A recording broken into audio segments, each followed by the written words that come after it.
Најпознатиот политички глоб-тротер никако да го смири карактерот. Таман кога сите помислија дека конечно се скрасил и раат тера еспресо, тој меѓу редови испраќа предупредувачка порака и тоа не до кого било, туку директно до колегата Кафеџија. Почитувани дами и господа, добре дојдовте во новата епизода на... Опс, сум го заборавил микрофонот, почитувани.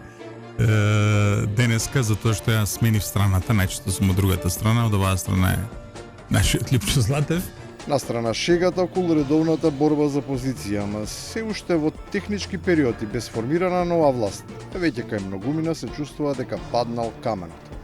Дека чукањето во градите може да треба да прекине бидејќи низ белите дровови почнал да циркулира нов, чист кислород.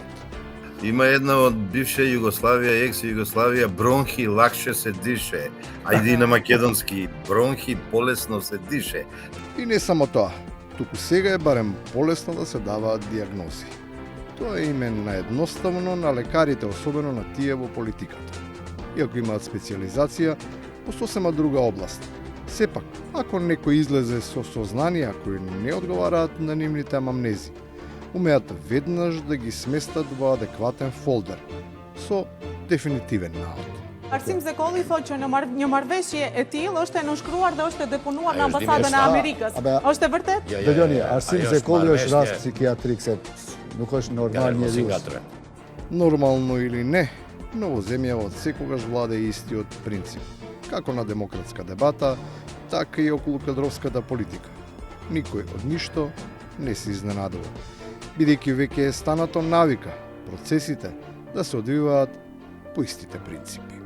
Во светот, да скратам, првин треба да станете Трамп, за да станете председател. Кај нас станувате председател за да бидете Трамп, за да излезете со една вреќа евро. Кај нас сте никој и ништо, но станувате таму некој си, не знам која функција ќе ви ја дадат и најдеш вас сите ви се кланјат.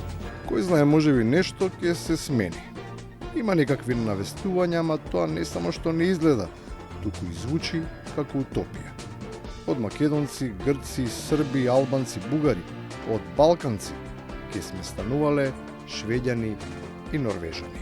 Мислам дека и ние со соседите би можеле во пријателски дух да се обидеме на поинаков начин да се однесуваме. Еве и денеска тоа кажав, малку да бидеме скандинавци. И на крајот, таа студена северна атмосфера не одговара на топлиот југ. Да си се држиме до традицијата, до името, оти дури и тие на нашите места покажуваат колку сме важни за цивилизацијата. Топонимот Ракотинци кажува дека мастурбацијата била измислена овде, пронајдена во Македонија. Природната Виагра, првата Виагра била пронајдена во Македонија. На Виаграта асоцира топонимот Паликура.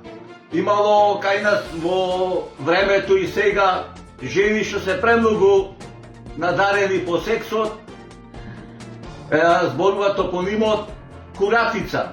Сме биле и се уште сме светска секс сила. Време е да се искористи таа сила. Само треба да се внимава на страната.